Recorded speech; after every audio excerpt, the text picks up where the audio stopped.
Okay. Perfect.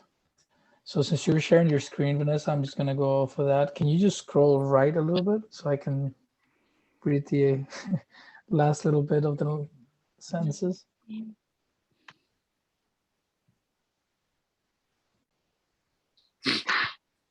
Okay, I can figure it. Awesome. Well, thank you guys again so much for joining this week's meeting. Looks like it's not going to be too long a meeting, but I would love to, get your guys' opinion on the case. So let's just get right into it. So it says select the discussion questions you feel will best help your group to learn more from this case. So some of the questions are: if you were charged with the responsibility to open one of Patagonia's new surf shops, what would you is that say employee or employees? What would you emphasize about? Or emphasize? Is that what it is? What would you emphasize about the company to applicants to convince them that Patagonia is a satisfying place to work? And what steps could you take to make sure the potential recruits would be passionate about the company and its causes? So what do you guys think about that those first two questions? What would you guys suggest? So, based on what I understand from the reading, they don't have a typical hierarchy, it seems like. I mean, it's there, but they look for people who are self-motivated, who are driven, who have goals, and who fit in the culture.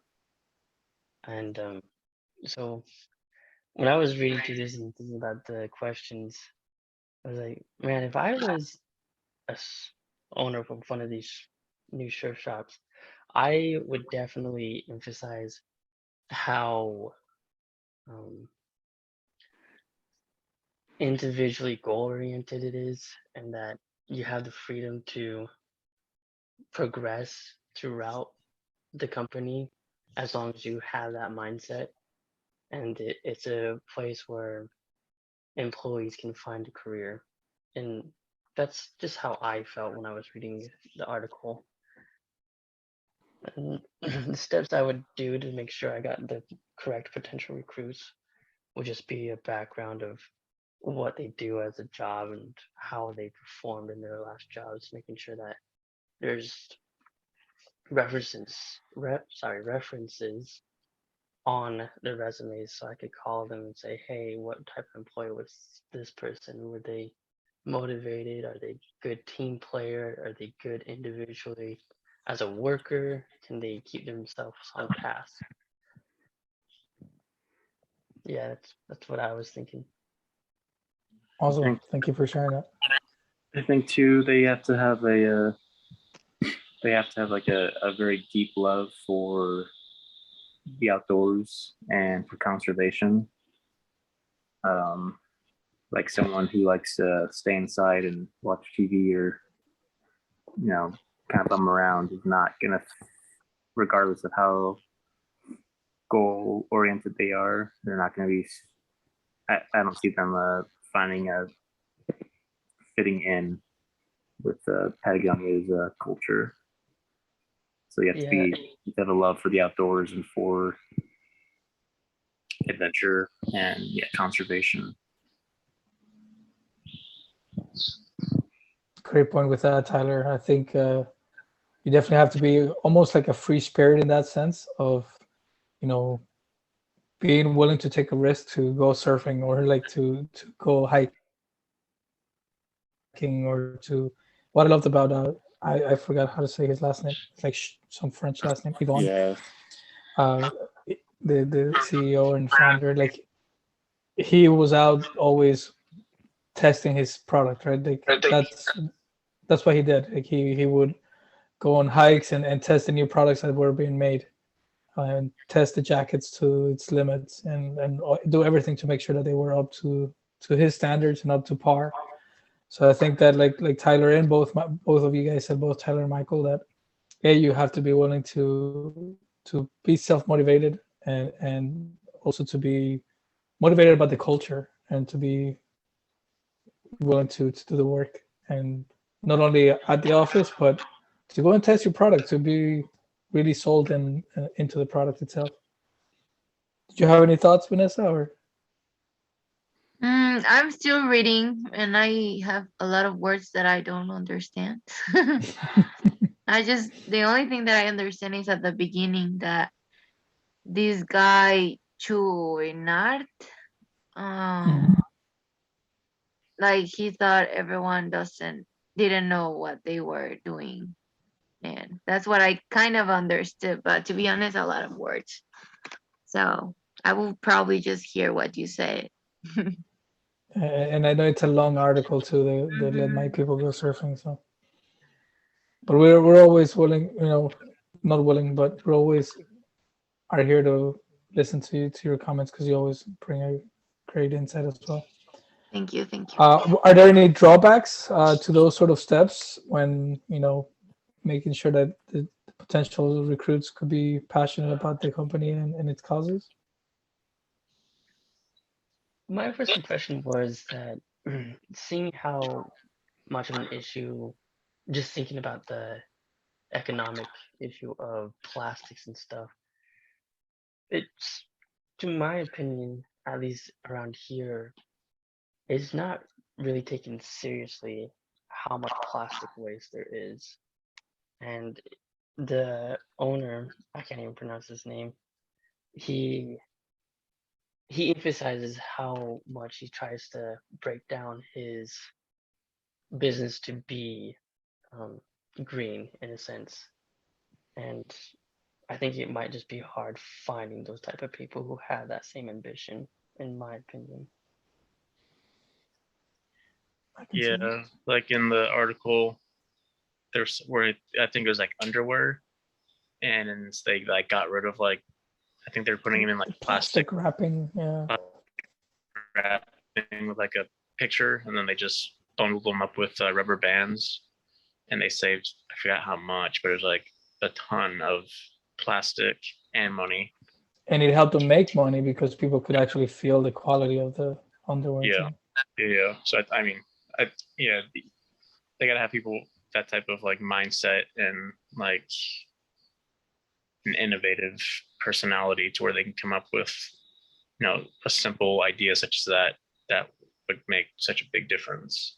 Not like in this grand scheme of things it doesn't make a big difference, but I mean it does make a difference. Yeah.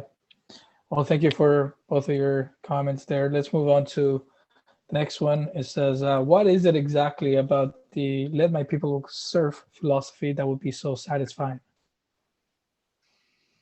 Man, being stressed out and then just feel like, you know what? I'm just gonna go take a break real quick Take a and break. Yeah. let saw- my mind wander. I saw this Come thing back to work.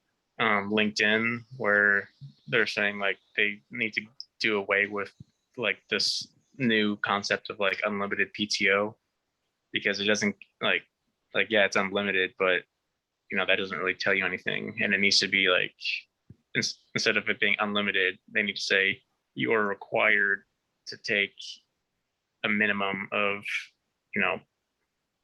20 days off during the year, or whatever the number is.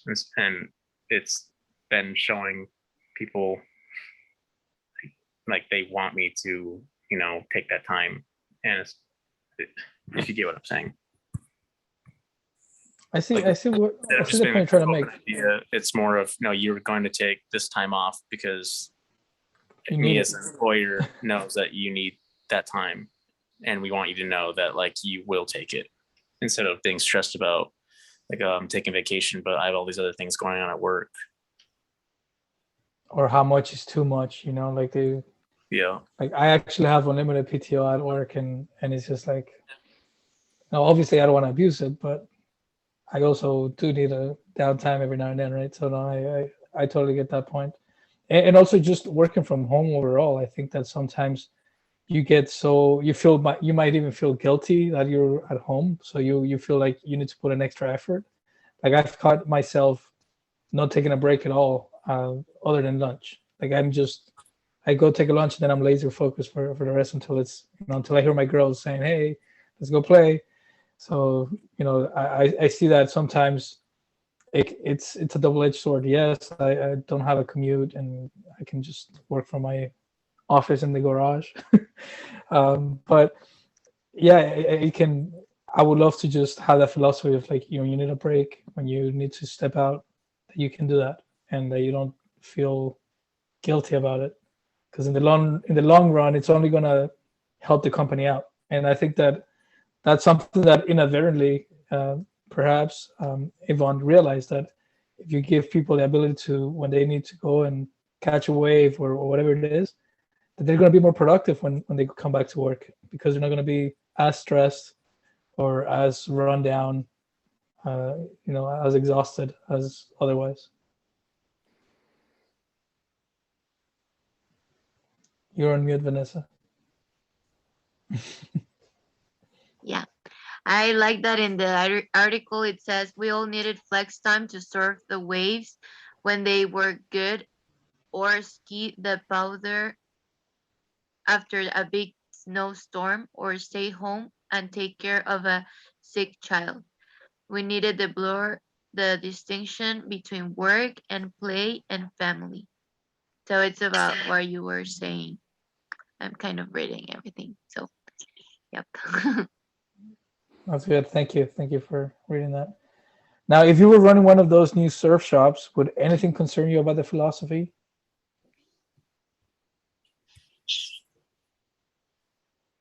As Probably. long as Oh, sorry. I was just gonna say, well, as long as like you're hiring people that like you're confident in, that they have that same kind of what I talked about earlier, but that they're dedicated to, not abusing it, but respecting the idea of let my people serve, or the philosophy. I think something important is the commitment. Like when you have the commitment of doing it, you don't take, as Tyler said, like I forgot the word, but you don't take like advantage of your flex time or something, because you are committed to your work or job. So yeah, something that would like concern me, it's like someone that doesn't really manage his or her time like well. But that's why we need to bring to companies someone that has that same commitment, that they really care for your company, for your brand, and all this.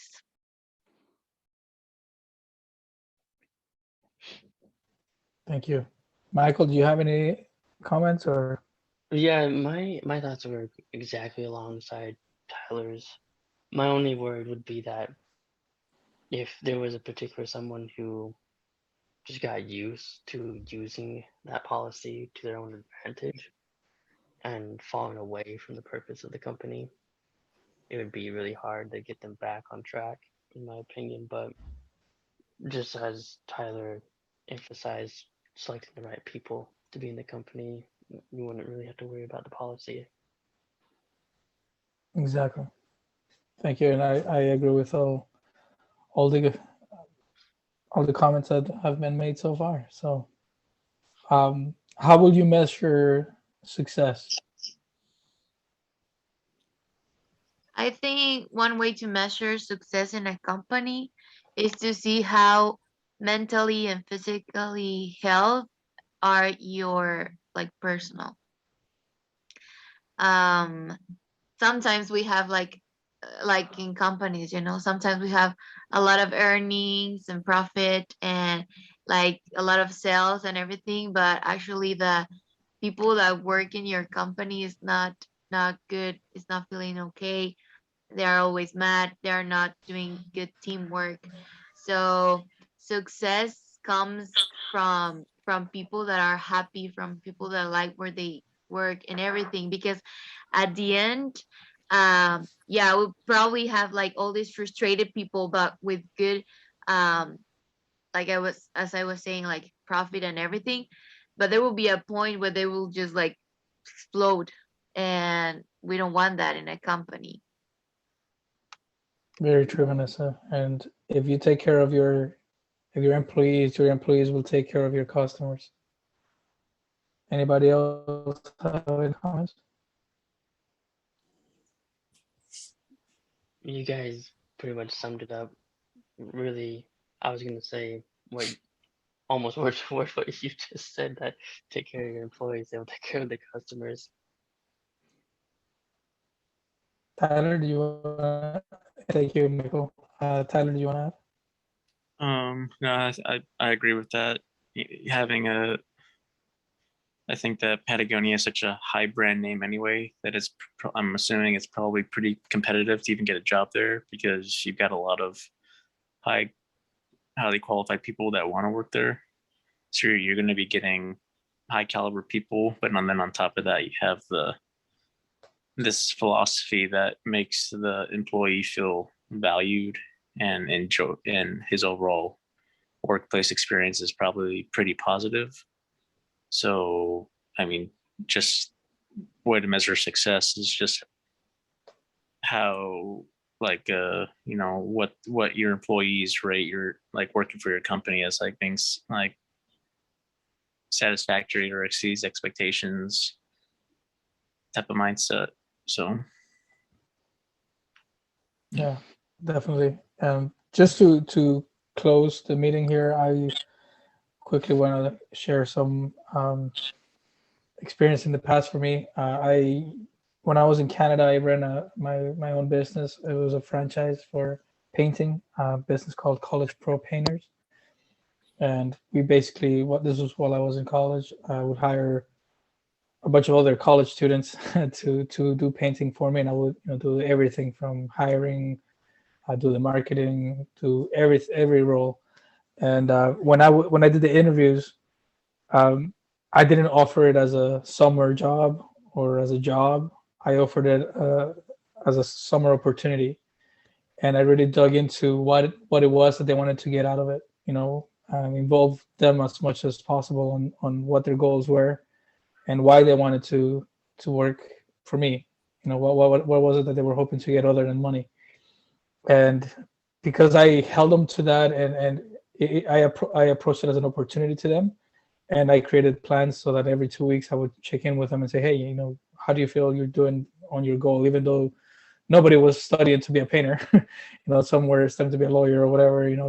They all had something that they wanted to work on, whether it was people skills or going to cold calling on knocking on doors, whatever it was. And I had no one quit on me. I had zero turnover. I actually fired a guy because he was a terrible painter, but that's a different story. But other painters in the area, other franchisees in the area, like in the next city over, all his painters walked away while at a job site. And I'm like, I couldn't even imagine what kind of stress he was under. So I actually sent some of my painters once they finished the project.